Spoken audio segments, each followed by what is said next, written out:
Hello, today I'm going to read you a chapter from Violator, an RJ Sandringham adventure by Richard McDowell. Master RJ Hudson, alone, walking through the African jungle. A self-imposed exile from his family and compatriot, Major John Sandringham. He doesn't want to be found. But who are the two men that are watching him? HQ in England, there's a mysterious visitor to Lord Hudson's organisation. Beautiful, intelligent and resourceful. But is she all that she claims to be? Are these troubled times for all?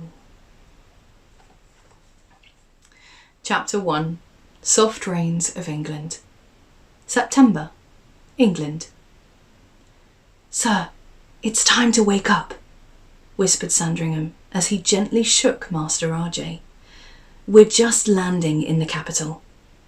He gave the young man a few moments to shrug off his long sleep before furnishing him with further information. RJ came to a swift conscious. "We're back in England?" "Yes, sir. About 30 minutes until landing. It's raining in the metropolis today with an air temperature of 8 degrees. Breakfast was served about an hour since, but I advised the hostess to let you sleep. After the last 2 weeks in Indonesia, I thought the rest was more important." RJ took in Sandringham's words and nodded in agreement. He looked through the window to see that Sandringham was quite correct about the weather. As the plane dropped through the clouds, the misty, wet day was revealed. But the weather did not dampen his spirits. He was almost home, and very pleased. The young man had an eerie feeling that problems lay ahead, but it was still a great feeling to return to England. He continued to stare into the clouds. The enemy seemed to know their every move. Something was wrong, despite his uncle's ideas to the contrary. Remaining by the side of his chair, Sandringham looked at his master. "Sir, I've been speaking with your uncle.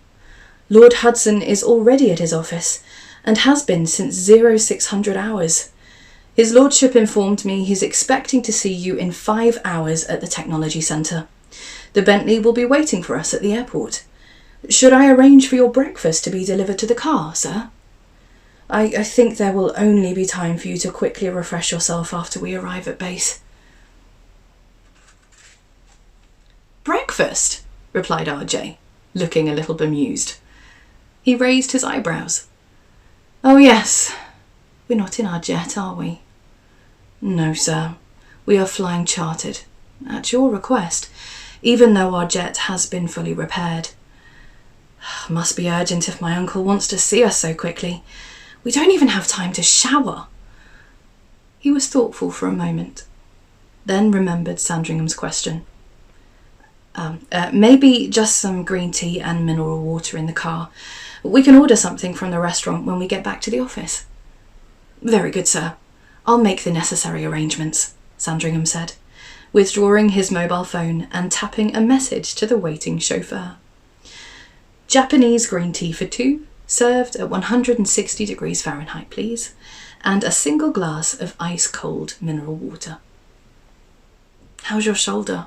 asked RJ. "A little stiff, sir, after the long journey. I'll get the medical staff to look at it as soon as your uncle has finished with us." He looked upwards as the stewardess signalled it would soon be time for landing. "Time to buckle up now, Master RJ." It had been a couple of years since RJ Hudson had travelled in a chartered aeroplane. In more recent times, he had been spoilt with his uncle's private jets. He recalled his last commercial flight was the return to Japan from his street racing in Taipei. In those days, Kana was by his side. His posture slumped as, on this rarest of occasions, he allowed sadness to enter his heart. His head came to rest on the window, where it remained during landing and docking. The two men quickly made their way through the VIP area and out through the side of the airport. They exited to the undercover area and the long line of luxury vehicles waiting for their wealthy travellers.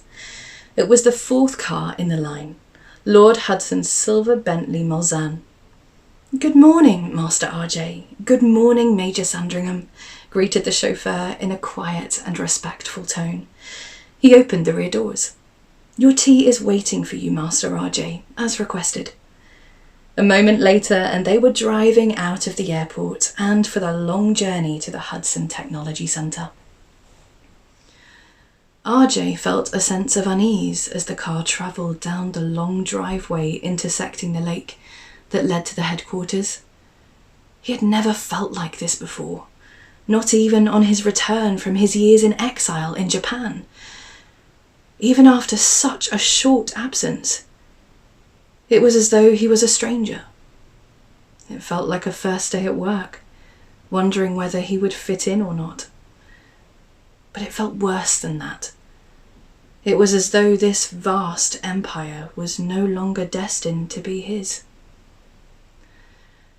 Perhaps he was feeling like this because of his suspicions about how the enemy was finding out their secrets, seemingly knowing their every move.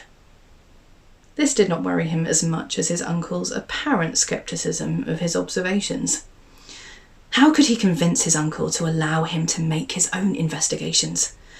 How could he convince him that Major Sandringham was fully recovered from his ordeal in Jakarta? Of all the battles he'd endured during his 19 years on this planet, these could be his toughest yet. And yet he could be wrong.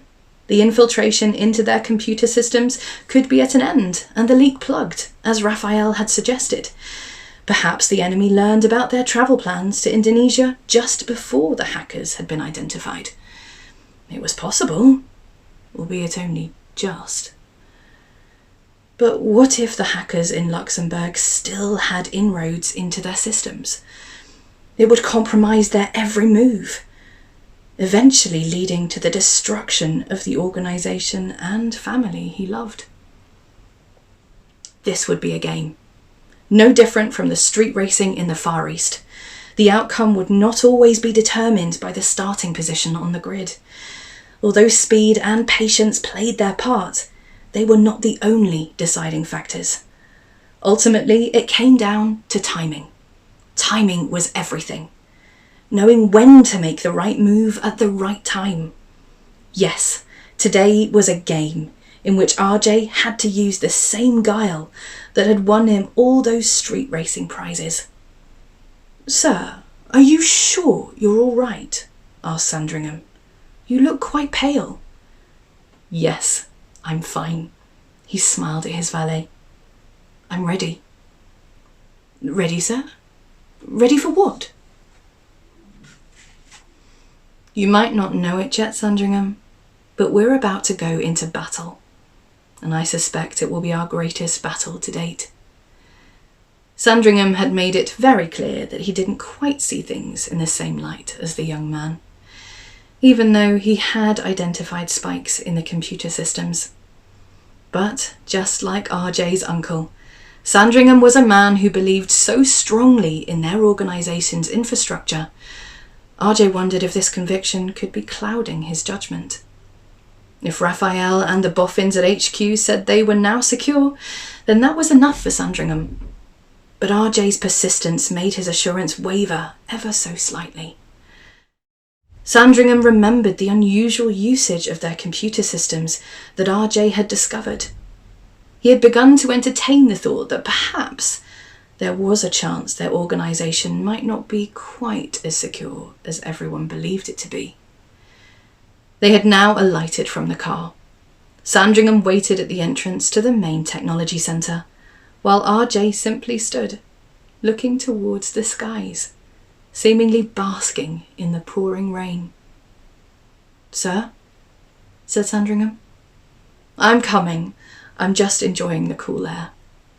Sandringham smiled. "Come, sir. Your uncle will be waiting."